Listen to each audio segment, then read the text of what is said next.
Bonjour, membres de l'Hebdo. Donc je suis Florence Kroll, je suis la fondatrice de Hanukkah Yoga et aujourd'hui nous allons aborder le 3e épisode de notre série sur comment guider son esprit tourmenté vers la plénitude. Donc la question du jour, c'est comment l'abandon peut être aussi une source de plénitude. Donc dans le premier épisode, il y a 2 semaines, on avait commencer à regarder la première pratique vers la plénitude que Patanjali nous offre dans les Yoga Sutras de Patanjali, dans ces Yoga Sutras. Donc on trouve ça dans le chapitre 2 et le premier yoga, le premier sutra. Tapaswadhyayeshwara pranidhanani kriya yogaha. Donc dans ce sutra, dans cet aphorisme, Patanjali nous dit qu'il y a 3 pratiques pour arriver vers la plénitude mentale, vers la réalisation de soi, vers la libération. La première, c'est l'ascèse, tapa, qui n'est pas l'ascèse dans la restriction, mais plutôt prendre ce dont on a besoin, ni plus, mais ni moins. Donc ça, c'était notre premier épisode. Le deuxième épisode, la deuxième pratique que Patanjali nous propose, c'est le Swadhyaya ou l'étude de soi. Et là, on a vraiment répondu à la question comment arrêter de s'auto-saboter, de se nuire à soi-même et de pallier au manque de confiance. Donc on a donné une recette. Patanjali nous donne une recette en 3 étapes. La première chose à faire, c'est de se responsabiliser, de se dire que les choses ne nous arrivent pas à nous, mais qu'on participe dans la création de ce qui nous arrive.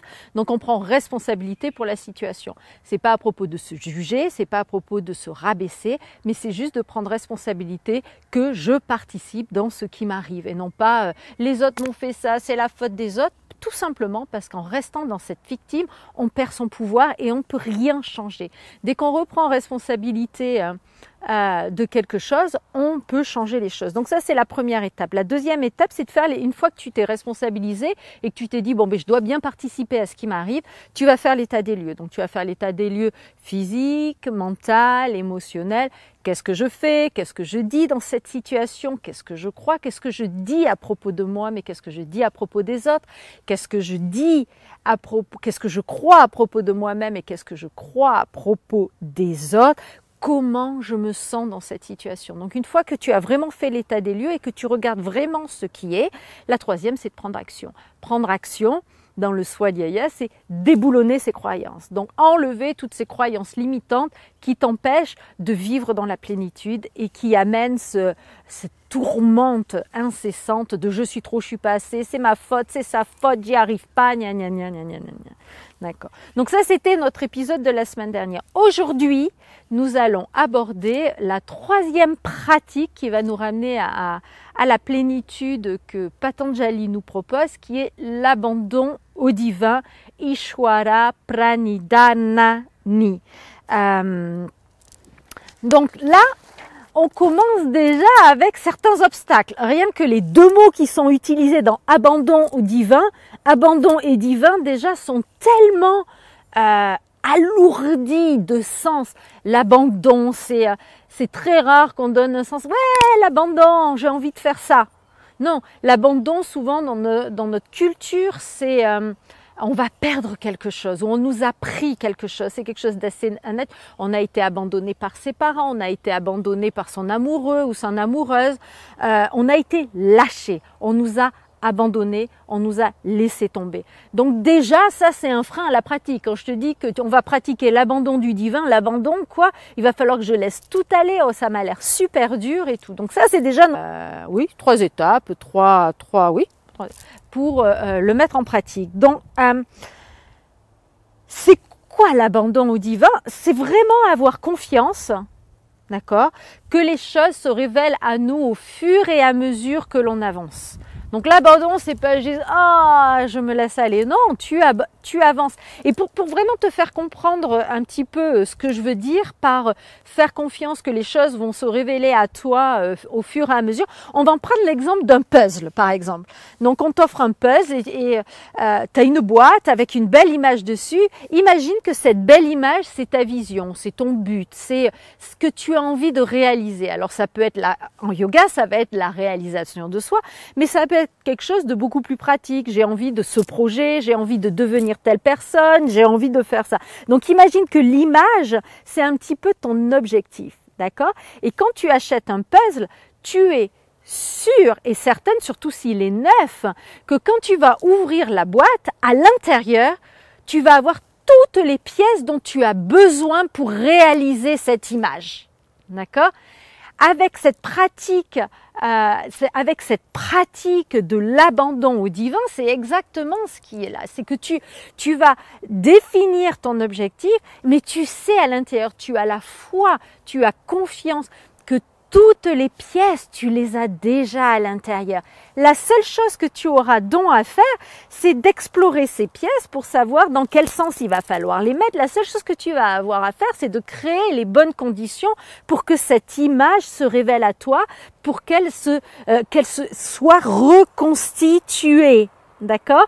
C'est un petit peu ça dans le yoga, ce qu'on dit, c'est que on est déjà, l'image, elle est déjà là. Nous existons déjà, cette image parfaite, ce reflet de la beauté de l'union et de l'éternité, si tu veux. Mais les pièces, elles sont un peu en désordre parce qu'on a des filtres. Ces croyances qu'on a vues avec le Swadhyaya la semaine dernière, ces croyances qui nous empêchent de voir cette belle image.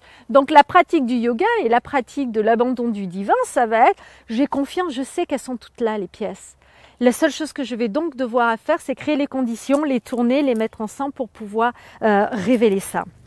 Donc tu reconnais que tu as toutes les pièces à ta disposition et que tu n'as plus qu'à explorer. Et en fait, ainsi, tu vois, même tu développes une façon d'opérer qui est complètement alignée avec ta nature. Quand tu as confiance que tu as toutes les pièces, tu vas avoir une manière d'aborder les choses. Donc revenons à notre puzzle, par exemple.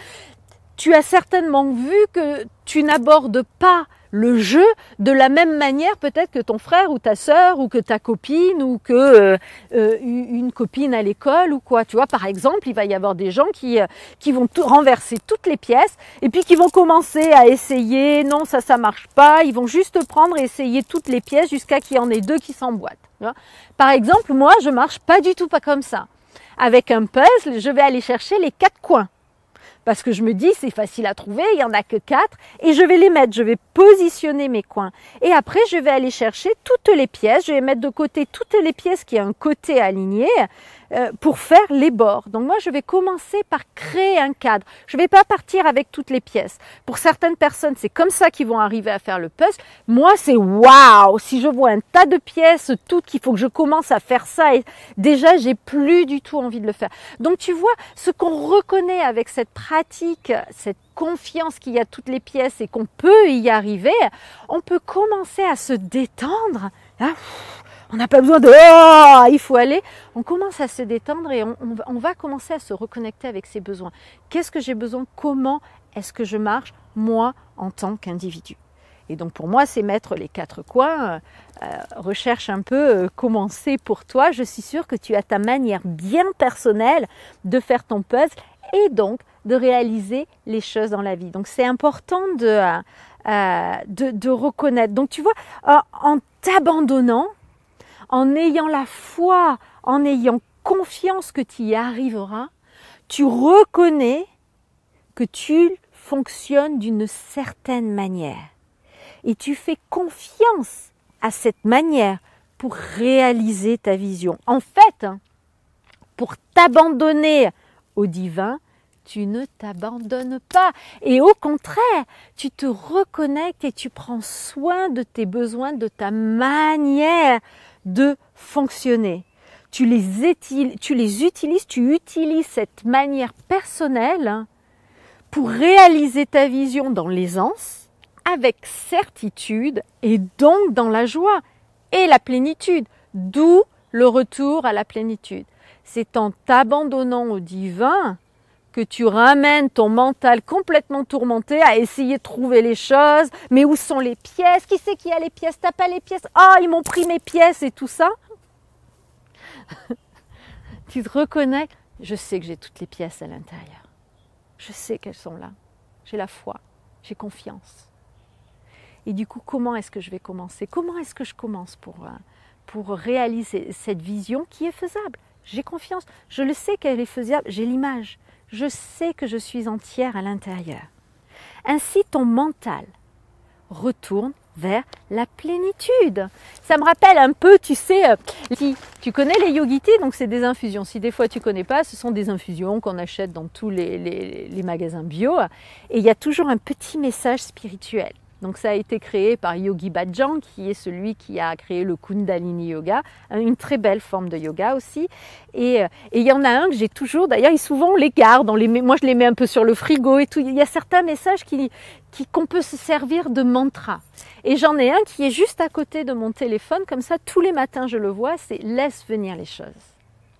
Et ici, dans « laisse venir les choses », c'est vraiment la même chose que « abandonne-toi au divin ». Ishwara Pranidanani, c'est pas de la passivité, t'es pas assise et puis tu attends que les choses t'arrivent. Non, tu marches en avant, tu fais un pas, tu choisis une pièce, tu sais que tu as une pièce à l'intérieur, tu la poses, tu sais qu'à l'intérieur il y a les réponses, il y a ces paix, et tu sais qu'à la fin tu vas retrouver l'unité de l'image. T'as juste, je vais tourner, je vais changer. Ah, tu vas peut-être pas faire ton puzzle en une minute. Ça va peut-être te prendre des années pour réaliser cette belle image que tu es déjà. Mais tu sais que tu vas y arriver, tu as confiance. Du coup, ton mental est en plénitude. T'as plus ce doute. Le mental est tourmenté quand il est dans le doute et qu'il croit qu'il faut qu'il aille chercher ailleurs, et il ne sait pas où souvent, les solutions. Quand tu commences à t'abandonner à l'idée que les pièces sont déjà là et que ta vision est obligatoirement possible puisque tu peux la penser, tout ce que tu peux penser, tu peux le réaliser. C'est ce que Walt Disney disait par exemple. Si tu peux le rêver, tu peux le faire. D'accord ? Donc en fait, dans cet abandon, tu te trouves. Donc c'est notre 3e épisode de la série, comment ramener, comment guider le mental tourmenté vers la plénitude en utilisant le texte ancien des Yoga Sutras de Patanjali et particulièrement pour ces 3 premiers épisodes, le Yoga Sutra du chapitre 2, numéro 1, Tapaswadhyayishwara Pranidanani Kriya Yogaha. La semaine prochaine, on va attaquer, on reste toujours dans cette série, c'est une série de 8 épisodes.